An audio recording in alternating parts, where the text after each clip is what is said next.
Baiklah saudara, seterusnya kita ke Sarawak pula bersama rakan setugas Nursila Talaha di sana. Silakan Nursila. Terima kasih Nonila. Assalamualaikum dan salam sejahtera. Kertas kerja untuk mengangkat grade hakiki guru besar daripada grade DG32 kepada grade DG44 telah disediakan untuk dikemukakan kepada Jabatan Pendidikan. Ketua Pengarah Pelajaran Malaysia, Datuk Dr. Amin Senin berkata, penstrukturan semula grade tersebut dilakukan berikutan kebanyakan guru besar kini memiliki ijazah. Katanya adalah munasabah untuk grade hakiki guru besar ditingkatkan kepada grade yang lebih tinggi berbanding grade DG32 pada masa kini. Kita ada paper untuk itu. Kita angkat pergi GPM. Masih dalam perbincangan lagi. Kita tengok sebab kita tengok cara keseluruhan. Kita punya grade bukan setakat guru besar dia, semua level pun kita lihat. Justru itu, Datuk Dr. Amin menyeru gabungan Majlis Guru Besar Malaysia GMGPM agar bersama-sama dengan Kementerian Pendidikan Malaysia untuk memperjuangkan agar grade hakiki guru besar tersebut dapat dinaikkan. Ketua Pengarah itu ditemui selepas perasmian Konvensyen Pendidikan Kebangsaan ke-25 dan Persidangan Perwakilan Kebangsaan GMGBM ke-37 di Kuching. Konvensyen 5 hari anjuran GMGBM itu dihadiri 822 guru besar dari seluruh negara. Ia merupakan acara tahunan yang menjadi wadah ke arah menjadikan guru besar sebagai pemimpin organisasi yang sentiasa dengan perkembangan dunia masa kini. Persepsi negatif masyarakat terhadap golongan belia perlu diperbetulkan agar mereka boleh menyumbang kepada pembangunan dan kemakmuran negara dengan melibatkan mereka secara langsung dalam proses pembuatan dasar. Presiden Bahagian Miri Mustafa Julahi berkata, beliau masa kini bukan lagi hanya sebagai pemerhati, sebaliknya menjadi peneraju kepada program pembangunan negara. Bercakap pada persidangan Majlis Perundangan Belia Peringkat Bahagian Miri 2019, beliau berkata penglibatan belia dalam pertubuhan dan persatuan amat penting ke arah membentuk akhlak dan kepribadian mulia golongan belia.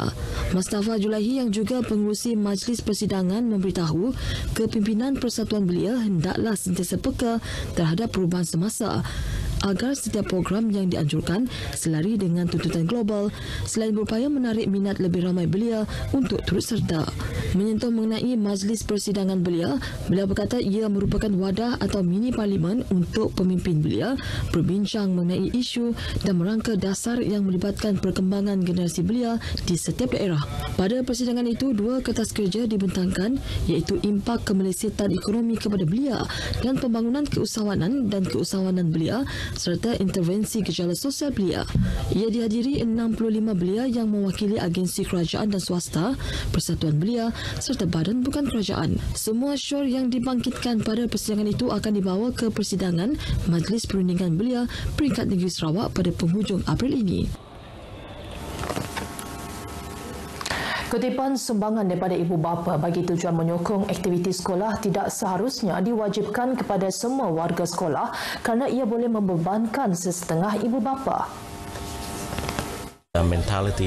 Ahli Dewan Undangan Negeri Pujuk Dr. Ting Tiong Chun berkata tidak dinafikan sumbangan yang dikumpul menerusi aktiviti gotong royong misalnya bertujuan untuk membantu sekolah, namun ia perlu dilakukan secara berhati-hati dan tidak memaksa ibu bapa untuk membayar sejumlah wang sekiranya mereka tidak dapat turut serta dalam aktiviti berkenaan. Most of the school, including in Miri, hopefully they can be more careful in this. Make it saying that it is not compulsory. You can't force them to pay for the donations. I hope because it might be a burden for some family. Katanya para ibu bapa pastinya mempunyai alasan sendiri sekiranya tidak dapat hadir, termasuklah komitmen bekerja, dan situasi akan lebih memburukkan apabila pelajar turut dikenakan demerit sekiranya ibu bapa tidak hadir. Dr. Ting memberitahu terdapat pelbagai kaedah lain untuk menggalakkan penyertaan ibu bapa dan pelajar seperti memberi sesuatu ganjaran kepada ibu bapa yang terlibat sebagai penghargaan dan mata merit kepada pelajar. Now, I think the better way to to solve this problem. It's actually rewarding the parents or rewarding the student for the parents who actually turn up.